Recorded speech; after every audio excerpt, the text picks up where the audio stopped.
સુરતના ગોળાદરા વિસ્તારમાં એક ચોંકાવનારી ઘટના સામે આવી છે, જેમાં માતાના પ્રેમી પર પુત્રએ ચપ્પુ વડે હુમલો કરીને તેની હત્યા કરી નાખી હતી।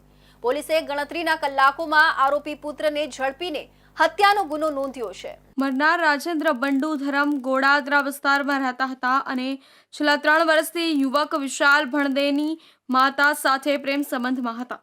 યુવકના પિતાનું અવસાન થતાં રાજેન્દ્ર તેમના ઘરના અવારનવાર તેમના ઘરે જતા હતા। આ વાત સંતાન માટે અસહ્ય બની હતી। બુધવારે રાત્રે લગભગ 9:30 વાગ્યાના અરસામાં રાજેન્દ્ર ઘરમાં આવ્યા અને કીધું કે મારો મોબાઈલ કોણ લીધો, જેને લઈને ઘરમાં વિવાદ સર્જાયો હતો। ત્યારબાદ ઝઘડો વધી ગયો અને વિશાલની માતાએ રાજેન્દ્રને ઘરમાંથી નીકળી જવા કહી દીધું હતું। રાજેન્દ્ર ત્યાંથી રિસાઈને નીકળી ગયો હતો, પરંતુ પુત્ર વિશાલના મનમાં આ બાબતે ગુસ્સો ઉકળતો રહ્યો હતો। પોલીસ તપાસમાં બહાર આવ્યું છે કે 23 વર્ષનો વિશાલ પ્રહલાદ ભણદે ગુસ્સામાં આવી ઘરેથી ચપ્પુ લઈને નીકળી પડ્યો હતો। લગભગ 10 વાગ્યાના અરસામાં ગોળાદરા વૃંદાવન સોસાયટી નજીક તેણે રાજેન્દ્રને અટકાવ્યા અને વિવાદ કર્યા પછી ચપ્પુના ઉપરા છાપરી ઘા મારી દીધા હતા।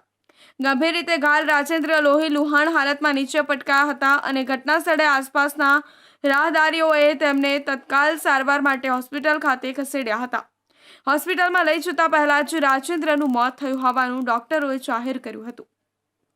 હત્યા બાદ ગોળાદરા પોલીસે તરત જ કાર્યવાહી હાથ ધરી હતી અને પ્રાથમિક તપાસ બાદ આરોપી વિશાલ ભણદેને પકડી પાડ્યો હતો।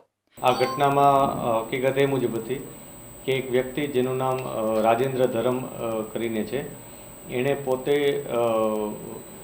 એને એક વ્યક્તિ સાથે સંબંધ, લેડી સાથે સંબંધ હતા અને એ લેડીના છોકરા સાથે ત્યાં એનો ઝઘડો થયો હતો। જે લેડી હતા એના ઘરે રાજેન્દ્ર આવ્યો હતો, એણે ત્યાં ઝઘડો કર્યો હતો, મારો મોબાઈલ આપી દો, કોણે મારો મોબાઈલ લીધો છે, આ પ્રકારની વાતો કરીને એણે ત્યાં ઝઘડો કર્યો હતો। ત્યારબાદ એ ત્યાંથી જતો રહ્યો હતો।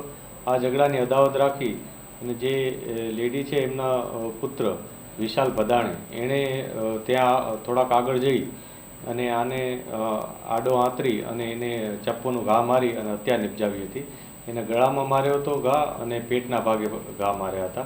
આ બનાવ અનુસંધાને પોલીસે હત્યાનો ગુનો નોંધી અને ખૂબ જ ઝડપથી જે મુખ્ય આરોપી છે વિશાલ ભદાણે એની ધરપકડ કરી છે।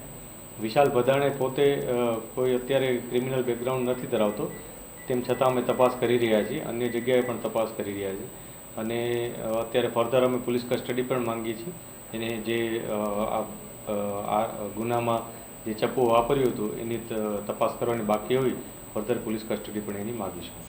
પોલીસ પૂછપરછમાં વિશાલે પોતાનો ગુનો કબૂલ્યો હતો અને કહ્યું કે માતાના પ્રેમી સાથે ચાલતા સંબંધો અને તાજેતરનો ઘરના વાતચીતનો ઝઘડો તેના ગુસ્સાનું કારણ બન્યા હતા।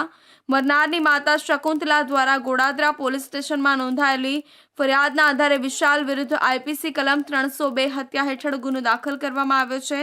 પોલીસ હવે હત્યામાં વપરાયેલા ચપ્પુ, બનાવ પહેલા પછીના સીસીટીવી ફૂટેજ અને મરનાર તથા આરોપીની કોલ રેકોર્ડની તપાસ કરી રહી છે। સાથે સાથે પરિવારના અન્ય સભ્યોના નિવેદન પણ લેવામાં આવી રહ્યા છે। પોલીસે જણાવ્યું કે કેસ સંબંધિત તમામ પુરાવા જમા કરીને કાયદેસર કાર્યવાહી માટે આગળ વધશે।